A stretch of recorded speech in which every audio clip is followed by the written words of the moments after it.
Hello, everybody, and welcome to the first episode of Shenanigai Plays The Legend of Heroes Trails into Reverie, sort of. We're going to do some story summaries first. So, we're going to start off with the Crossbell, and we'll read through those, get a kind of overall recap, and then we'll hop into the Cold Steel and maybe get to the 3 and 9 novel in the next episode, too. So, let's go ahead and get into it. Special Support Section. Crossbell is a small state between Zemiria's two major powers, the Erebonian Empire and Calvard Republic. Behind the shining veneer of its rapidly developing economy, the state is rife with problems, including corruption and organized crime, garnering it the nickname the City of Sin, jeez. It's also home to Lloyd Bannings. Lloyd returned to Crossbell to train at the police academy 3 years after his brother was killed in the line of duty. After graduating with high marks, he was ordered to join the newly established police division, the Special Support Section. The SSS's ostensible purpose was for the Crossbell Police Department to win back the citizens' trust that had been eroded due to corruption in its upper ranks and take back popularity lost to the Bracer Guild. Whew, they gotta learn what commas are. It was there that Lloyd met his colorful co-workers. Ellie McDowell, a reserved young woman with more to her than met the eye, Tio Plato, the young technician sent by the Epstein Foundation, Randy Orlando, a womanizing former Crossbell Guardian Force member, and Sergei Lau, the division's chief who preferred a hands-off approach. At first, Lloyd couldn't help but feel his new post would make it difficult to follow in his brother's footsteps as a detective. However, his eyes were opened to new possibilities, and the group soon solved an incident involving the Mafia interfering with two street gangs. Lloyd realized the SSS could shine new light on Crossbell's problems by taking a different approach. Unique from the Bracer Guild and other police divisions, the SSS, sensing the role only they could fulfill to make Crossbell a better place, agreed to work together to accomplish that goal, no matter what barriers stood in their way. The Bracer Guild's Crossbell branch was centered around A-rank bracer Arios McLean, otherwise known as the Divine Blade of Wind. The guild was already highly trusted in the region, far more so than the CPD, Crossbell Police Department, but its future was made even more promising by the arrival of two young bracers from abroad, Estelle and Joshua Bright. The two heroes hailed from the Liberal Kingdom, and had led efforts to solve the orbital shutdown phenomena incident that occurred there just 1 year prior. Rumor had it they had come to Crossbell in search of someone. So this game preceded, or posts it, whatever. It came 1 year after the third Trails in the Sky game. Around that time, the SSS was investigating a case concerning monster attacks outside of Crossbell City. The monsters resembled wolves, according to eyewitnesses, but the more the SSS uncovered, the less likely it seemed for ordinary wolves to be responsible. Eventually, the SSS discovered the attacks were perpetrated by the Reverie Company, I think that's how you say that, Mafia's warhounds.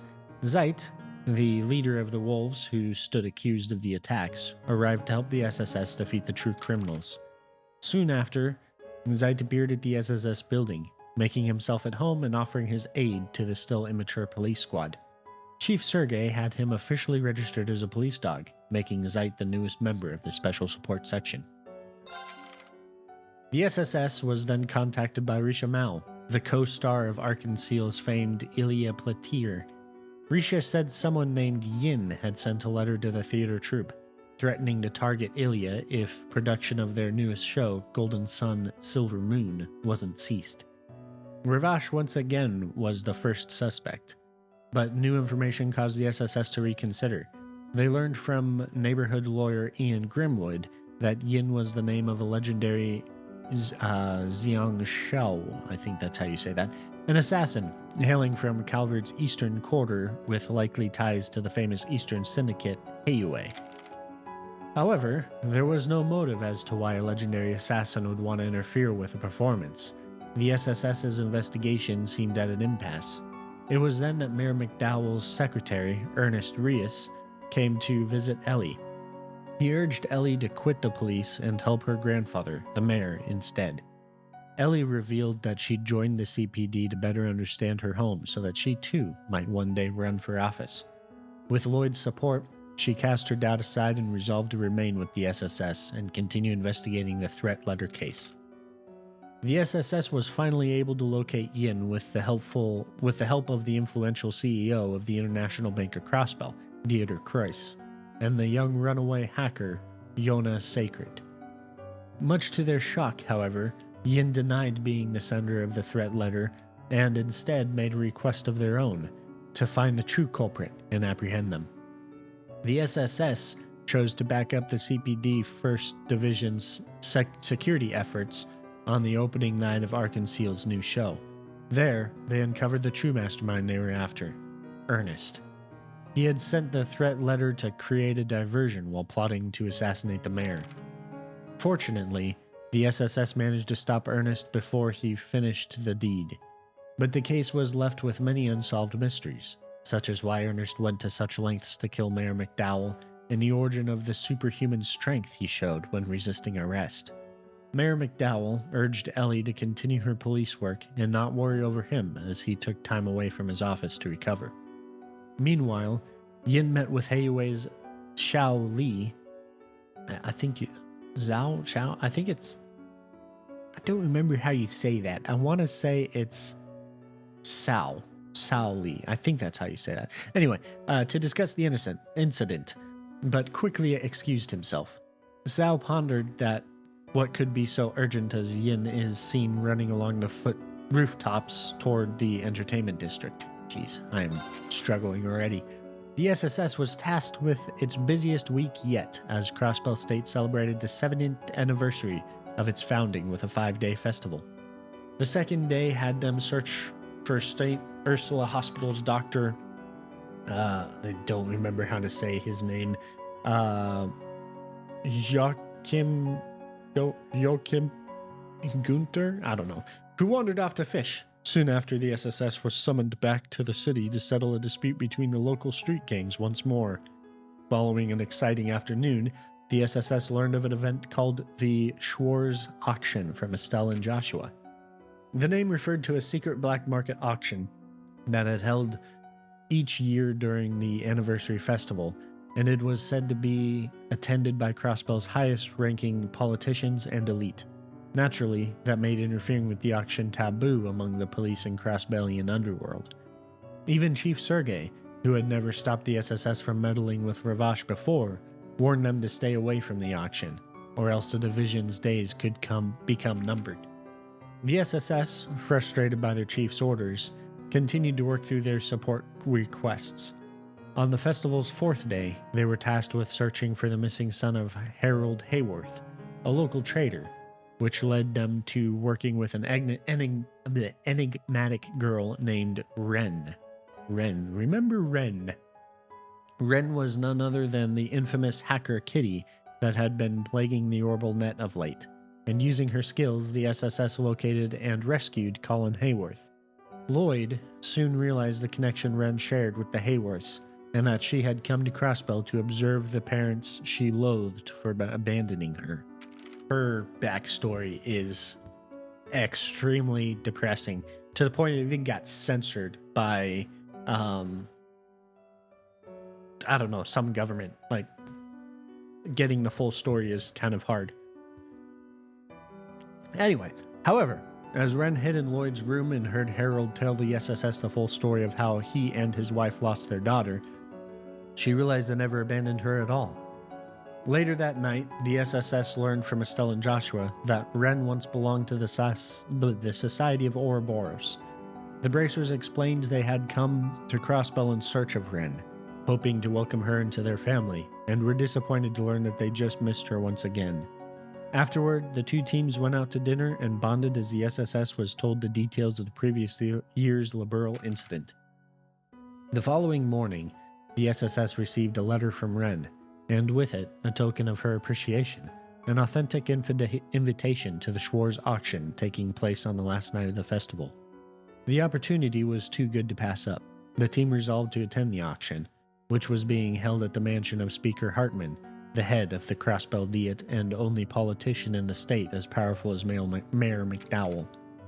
Lloyd attended the auction equipped with a disguise and alias, thanks to help from Wazy Hemisphere, the leader of the Testament Street gang the SSS was well acquainted with.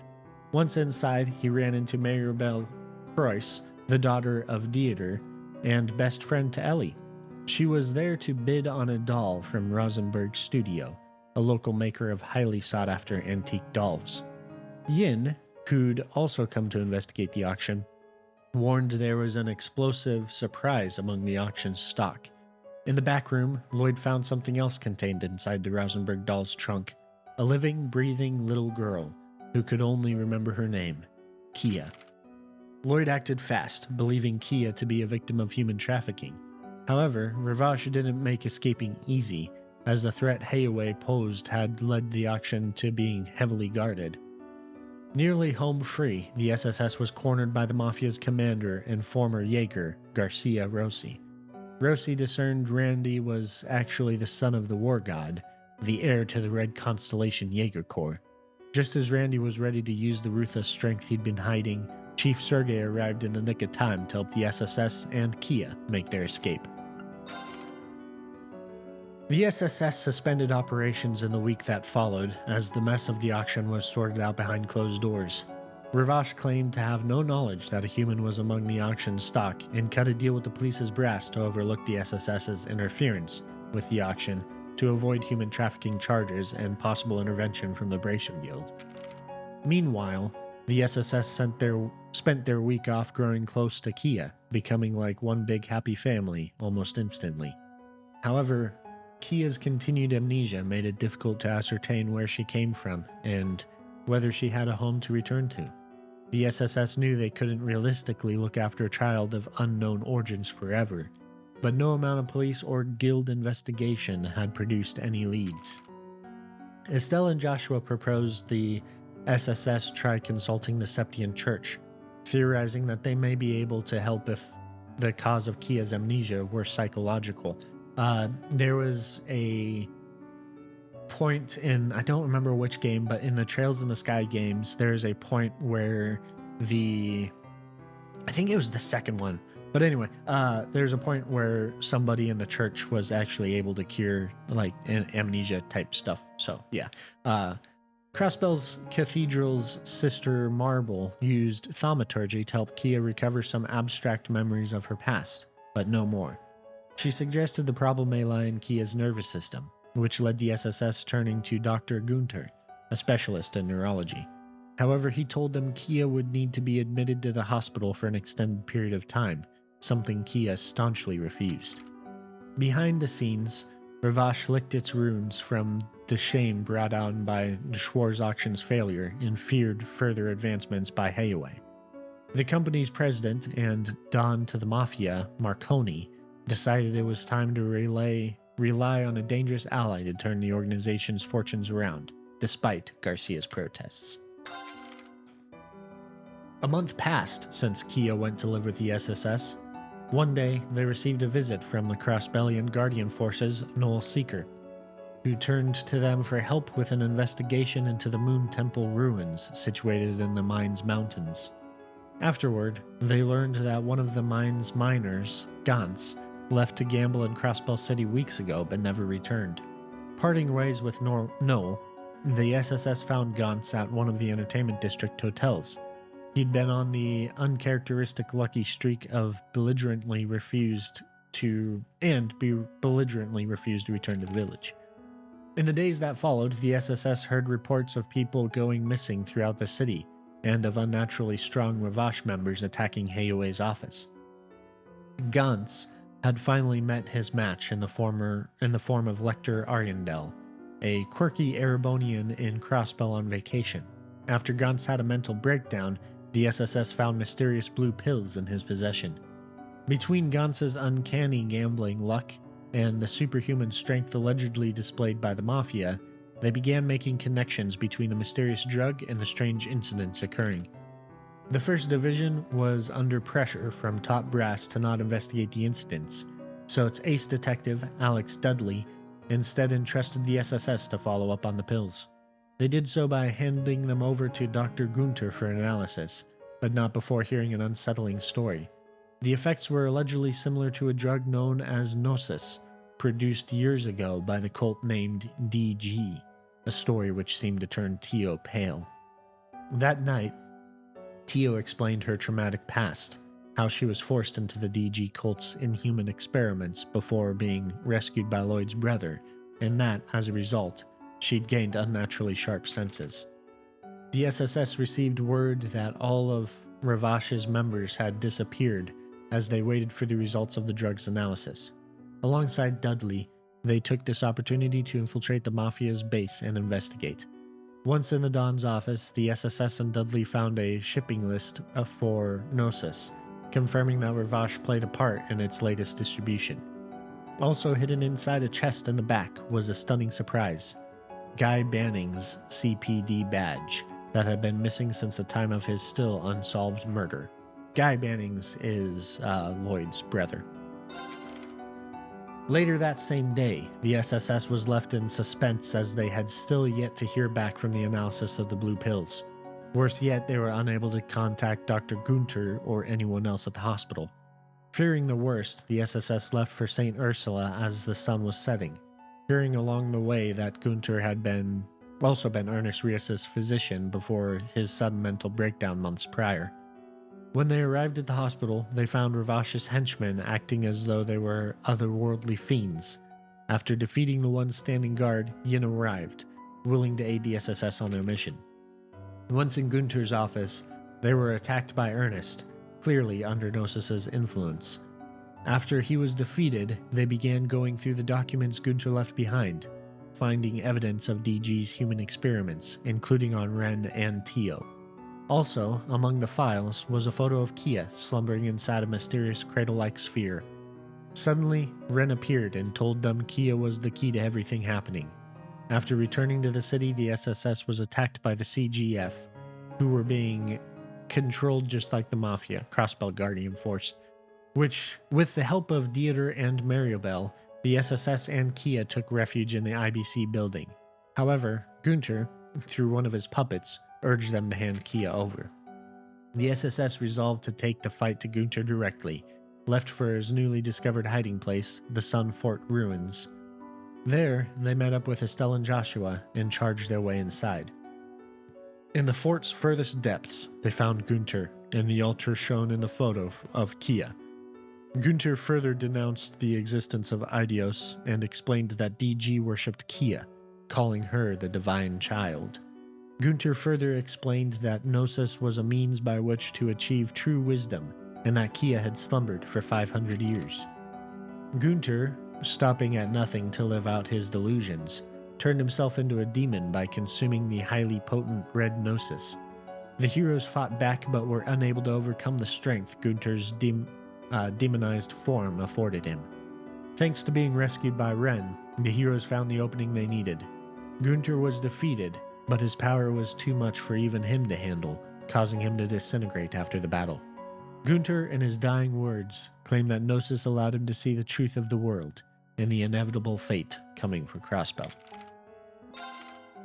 Now, to the second Crossbell game, Trails to Azure. The SSS went on hiatus in the months following the cult incident caused by former DG cult high priest Joachim Gunter, however you say that. Ellie was traveling abroad with her grandfather, the Crossbell Diet's newest speaker. Tio briefly returned to Le Mans for foundation work, and Randy was helping the CGF unit once controlled by Gnosis with its rehabilitation training. Lloyd took the opportunity to train with the 1st Division, and at the end of his training, a joint operation was put together between the SSS 1st Division, CGF, and Bracer Guild. Its mission? Find and capture cult zealot Ernest Rios and his hostage, Hartman, the disgraced former speaker who left office after his connection to the cult was discovered. Lloyd, along with Noel, Arios, and Dudley, managed to corner Ernest in the cult's formal lodge on the outskirts of Altair Calvard, just across the border with Crossbell.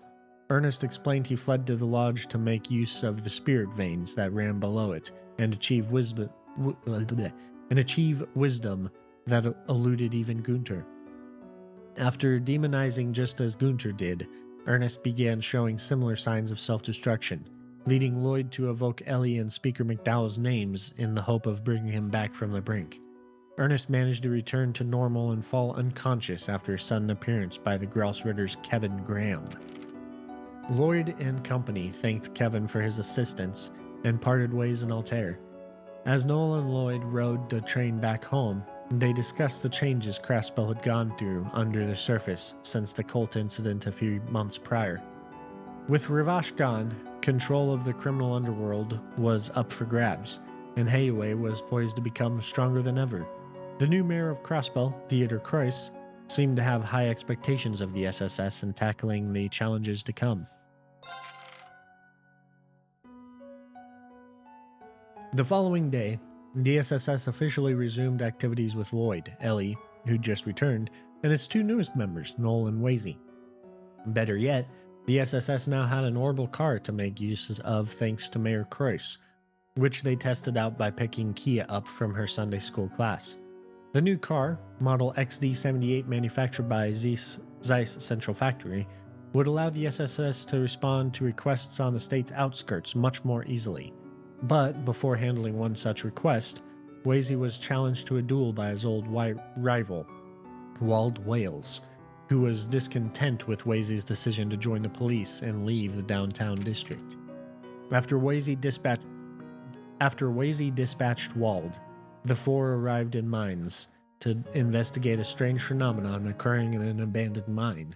As they began to investigate, a sudden blast trapped the SSS inside, leaving them no choice but to press forward inside to look for a way out. Randy returned to save the team from a strange monster in the mine's depths. As the SSS drove home, a call from Dudley clarified what happened. The ones behind the attack were the Red Constellation, Randy's former corps. They'd come to Crossbell on business, and told Randy that his father was killed in battle. What's more, he was expected to take his father's place and become the new war god. Randy was shaken up that his past had finally caught up to him, but the SSS did their best to look into the Red Constellation's movements. Looming over Crossbell was the West Zumerian Trade Conference, a historic gathering of continental leaders organized by Mayor Kreuss. It marked a potential turning point in Crossbell's history regarding its relationships with Erebonia and Calvard. However, in the shadows, another group was stirring with plans of its own. Ouroboros had arrived in Crossbell and was plotting its next move. The trade conference and unveiling of the newly completed Orcus Tower were fast approaching. The police knew they could take no chances, and the SSS would be required to support the 1st Division where necessary. Problems continued to mount as the conference drew closer. The SSS learned Hayaway had signed a contract with the Calvardian government, and Randy was summoned to the New Blanc nightclub to meet with his cousin Shirley and Uncle Sigmund about returning to the Corps. Ouroboros also began causing trouble on the Orbital network. Meanwhile, a new analysis into Gnosis was completed by St. Ursula's Dr. Sayland, but everything about it beyond its ability to reach the brain's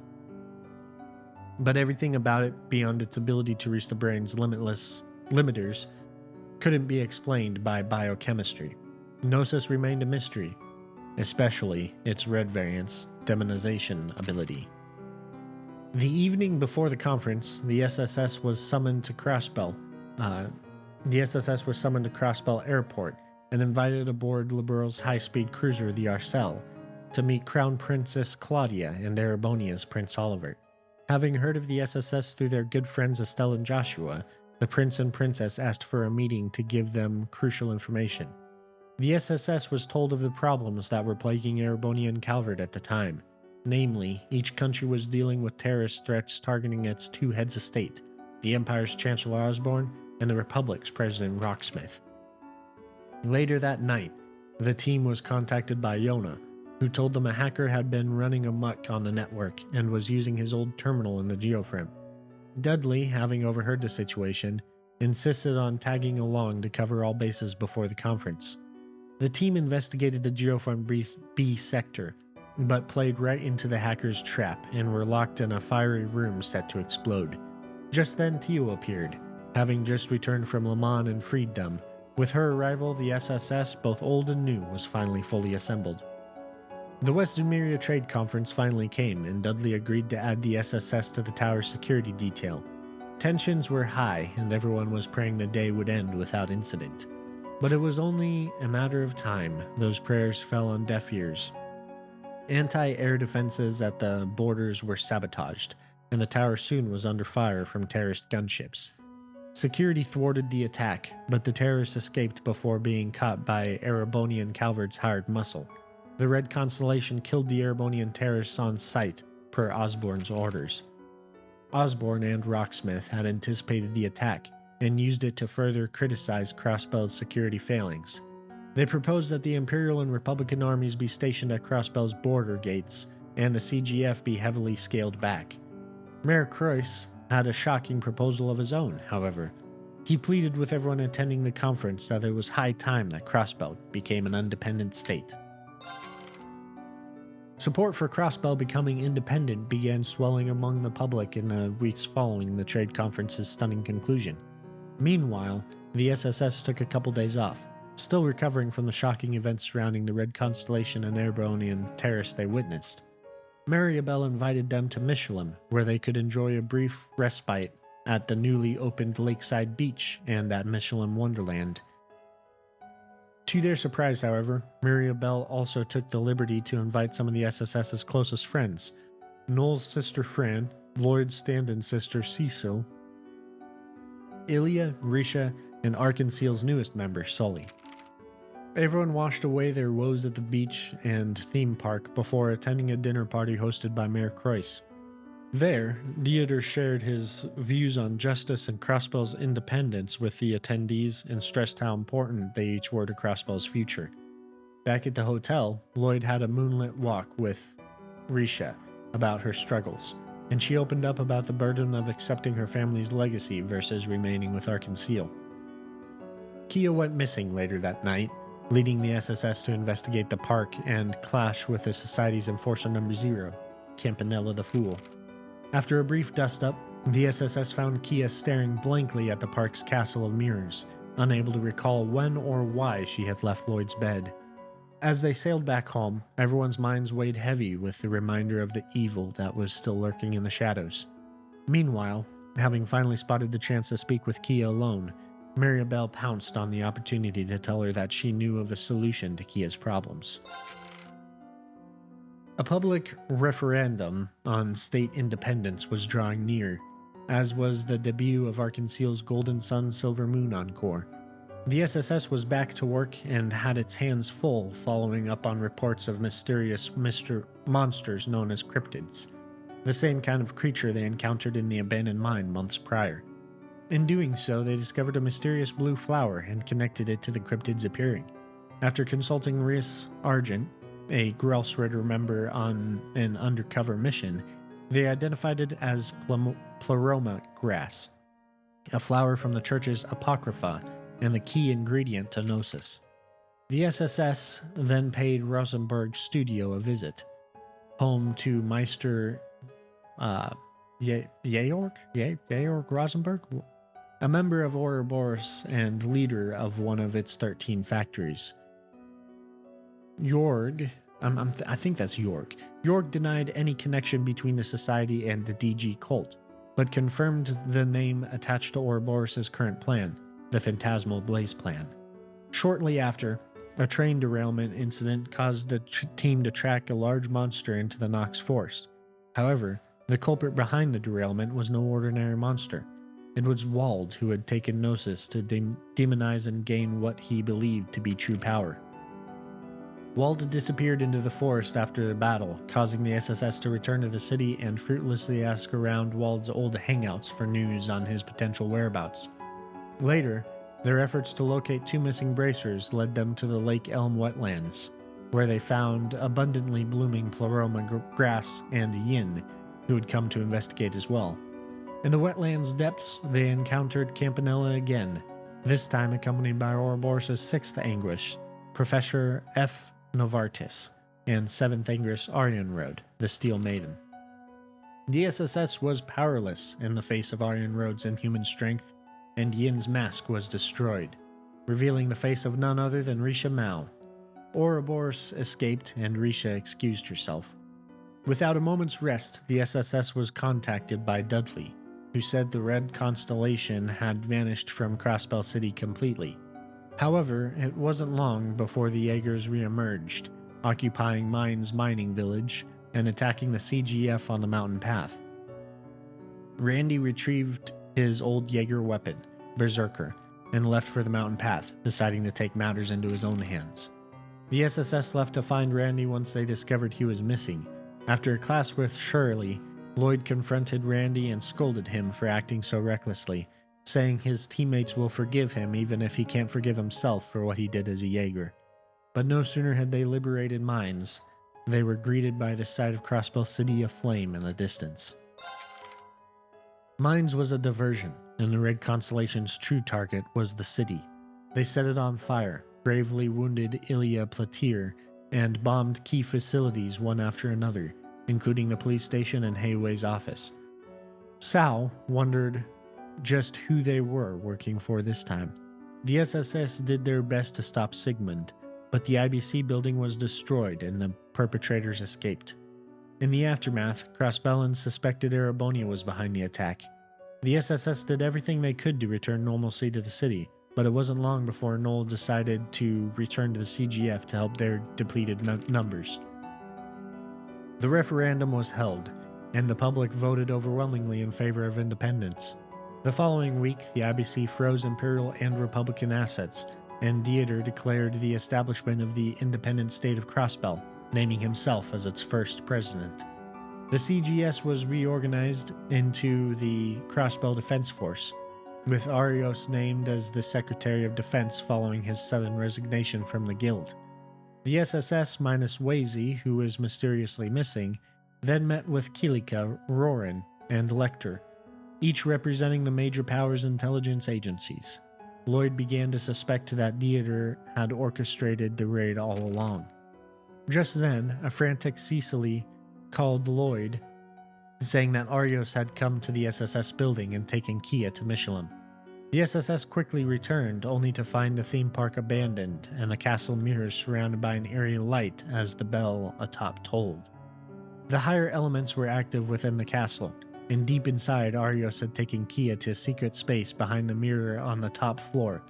The SSS stepped through the mirror and were greeted by Arios, Maribel, and Kia, who was straddled into a strange device. Maribel revealed the Croix family originally inherited the Septarian of Mirage from Eidios, and lost it over 1200 years ago. They had plotted for centuries to recreate the Septarian, incorporating magical science into the very foundation of Crossbell City. Kia's purpose was to be the vessel for the reborn Septarian, and the Croix family had manipulated the cult into looking after her over 500 years ago. The SSS was determined to take Kia back by force, but their efforts proved fruitless as they were powerless in the face of Divine Blade of Wind's peerless techniques. The ceremony went on as Mirabelle planned, and Kia was reborn into a Septarian governing not only Mirage, but time and space as well, the Septarian of Zero. Kia then used her new powers to bless the Society's Ion archaisms. The Ions defeated the invading Imperial and Republican armies and stopped an attack from Erebonia's railway guns. Dieter Croix stood atop Orcus Tower, laughing as a barrier was erected around the city. Meanwhile, the SSS was arrested by Noel and the CDF on Arios' orders, but not before Arios confessed to being Guy Banning's murderer. Now ruler of the most powerful nation on the continent, Dieter coerced all other countries to join the United Nations, seeking to establish a new world order. The events in Crossbell had repercussions elsewhere as well, with Chancellor Osborne being shot and a civil war starting in Erebonia. Calvert, meanwhile, was suffering from an economic crisis and a sudden rise in terrorism. Ouroboros intended to depart the region once the Septarian awoke, but decided to remain and see how events played out. Meanwhile, Lloyd was completely isolated from his friends and imprisoned with a peculiar cellmate, Garcia Rossi. Just as Lloyd felt hope slipping away, Garcia told him that Guy wouldn't give up so easily. Lloyd resolved to fight until the end, and the two of them hatched a scheme to break out of prison together. Once outside, Garcia stayed behind so Lloyd could make his getaway. Lloyd escaped through the forest but was eventually cornered by the CDF. Suddenly, Zeit appeared, having returned to his original form as a holy beast. He then took Lloyd to Tangram Hill to reunite with Wazy, who revealed himself as the Grouse Ridder's Ninth Dominion. Zeit told Lloyd everything he knew. Centuries ago, the Septarian of Mirage, Demiurgus, looked over the people in the land known as Crossbell, governing them with empathy. However, it became too much for Demiurgus to bear, and eventually the Septarian dissolved its own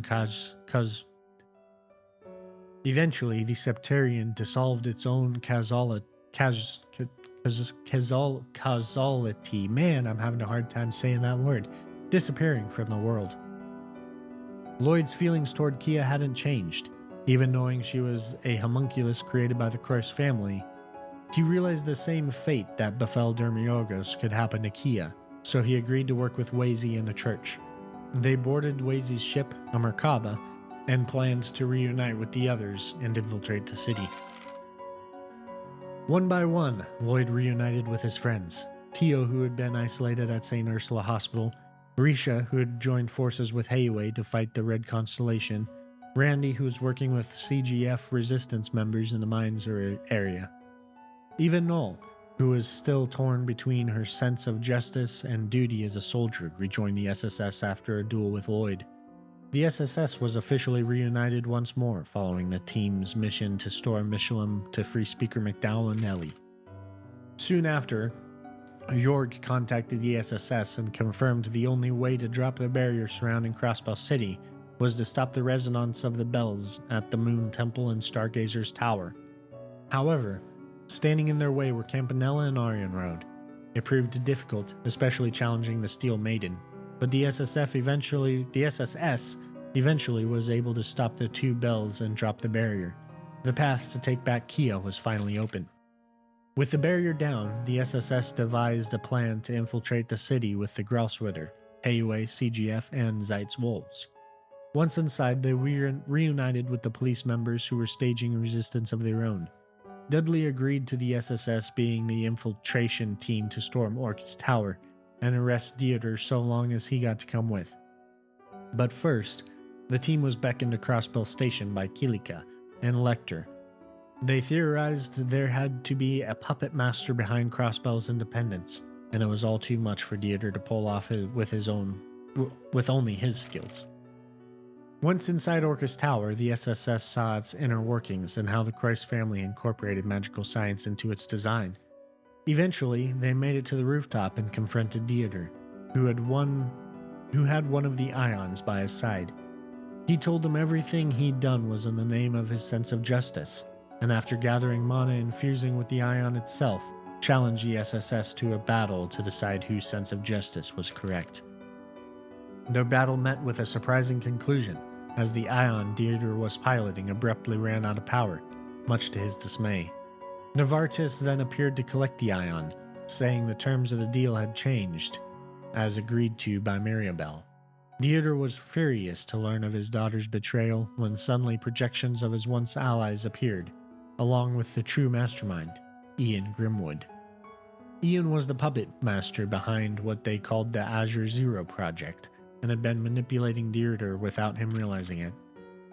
A great tree that appeared in the Pleroma abundant wetlands, the Azure Tree. According to Ian and Maribel, Kia was its core, and it was the final form of the Septarian of Zero. The SSS knew they would have to make their way to the tree, and their greatest rivals and challengers would also be waiting for them: Wald, the Red Constellation, and Arios. Resolved, the SSS set off, determined to put things to rest once and for all, and most importantly, bring Kia back from the brinks of despair and put a smile back on her face.